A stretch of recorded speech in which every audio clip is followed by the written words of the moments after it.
हे आहेत कागल तालुक्यातील बेलेवाडी काळमा येथील शेतकरी बाळू हरी पाटील, काळू हरी पाटील आणि पांडुरंग हरी पाटील। ही तिघं भावंड शेतकरी आहेत। मात्र या गोरगरीब शेतकऱ्यांना महसूल विभागातील भ्रष्टाचाराचा आणि आंधळ्या कारभाराचा फटका मात्र जोरात बसलाय। बेलेवाडी काळमा या गावात हरी लक्ष्मण पाटील या एकाच नावाने 3 वेगवेगळे शेतकरी आहेत। त्यांचे शेतीचे गट नंबर मात्र वेगवेगळे आहेत। मात्र चिकोत्रा प्रकल्पासाठी जमीन संपादित करताना यातील भलत्याच हरी लक्ष्मण पाटलांची जमीन संपादित करण्यात आली। खरं तर हरी लक्ष्मण पाटील यांच्या गट क्रमांक 502 मधील 93 गुंठे क्षेत्र चिकोत्रा प्रकल्पासाठी संपादित करणं नियमाप्रमाणे अनिवार्य होतं।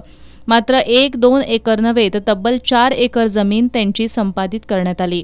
तेव्हापासून गेली 22 वर्ष जमीन परत मिळवण्याचा लढा ते लढत आहेत।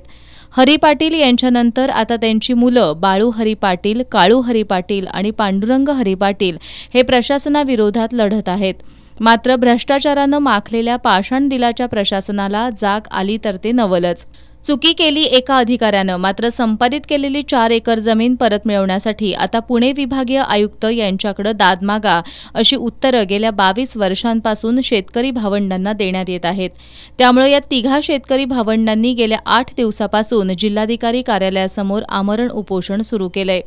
आम्हाला न्याय मिळाल्याने 25 वर्ष झाले आम्ही हिंडताव।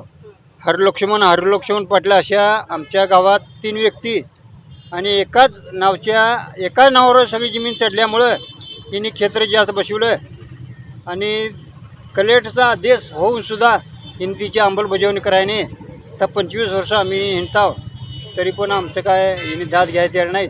म्हणून आम्ही इथं आता 5 दिवस उपोषणाला बसलाव। एकाच व्यक्तीच्या नावावर एवढी सगळी जमीन झाल्यामुळे तुमचं नेमकं काय नुकसान झालं? आमची जमीन घेतली जास्त 4 एकर जाती 93 गुंठ आणि 93 गुंठ आम्ही घ्या म्हणताव आणि बाकीचे ते आदेशप्रमाणे आमची कमी करा, तरी पण ते काय कमी करायला तयार नाहीत। म्हणून आम्ही उपोषणाला बसायचा निर्णय घेतला। दरम्यान पालकमंत्री हसन मुश्रीफ एका आढावा बैठकीसाठी आज जिल्हाधिकारी कार्यालयात आले होते। त्यांना या आंदोलनाची माहिती मिळाली। आपल्याच विधानसभा मतदारसंघातील शेतकरी जिल्हाधिकारी कार्यालयाच्या बाहेर आमरण उपोषण करत असल्यानं साहजिकच मंत्री मुश्रीफ यांनी याची दखल घेत जिल्हाधिकारी अमोल येडगे यांच्याशी चर्चा केली। 4 एकर संपादित झालेली जमीन परत मिळवायची असेल तर पुणे विभागीय आयुक्तांनी या संदर्भात आदेश देणं गरजेचं असल्याचं त्यांना सांगण्यात आलं। त्यानंतर नामदार मुश्रीफ यांनी आंदोलनस्थळी भेट देऊन या तिघा शेतकरी भावंडांशी चर्चा केली। यातून सकारात्मक मार्ग काढण्याच्या सूचना आपण जिल्हाधिकारी यांना केल्या असल्याचं त्यांनी सांगितलं। आणि एकदा संपादन केलेली जमीन ही काढण्याचे अधिकार हे आयुक्तांना आहेत असं कलेक्टरचं, जिल्हाधिकाऱ्यांचं आणि पुनर्वसन अधिकाऱ्यांचं मत होतं। त्यामुळे अनेक वर्ष हे प्रकरण रखडलेलं होतं।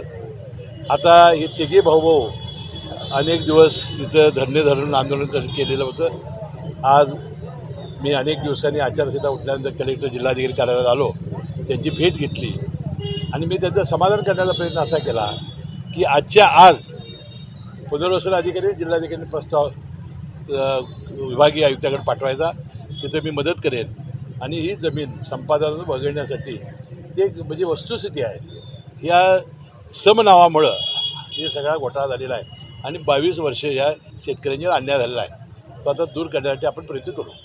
दरम्यान पालकमंत्री मुश्रीफ यांनी पाटील बंधूंची जमीन परत करण्याबाबत पुणे विभागीय आयुक्त कार्यालयाकडे प्रस्ताव पाठवण्याच्या सूचना केल्या असल्या तरी गेल्या 22 वर्षांपासून लढा देणाऱ्या या बंधूंना यश येणार काय हे देखील आता पाहावं लागणार आहे।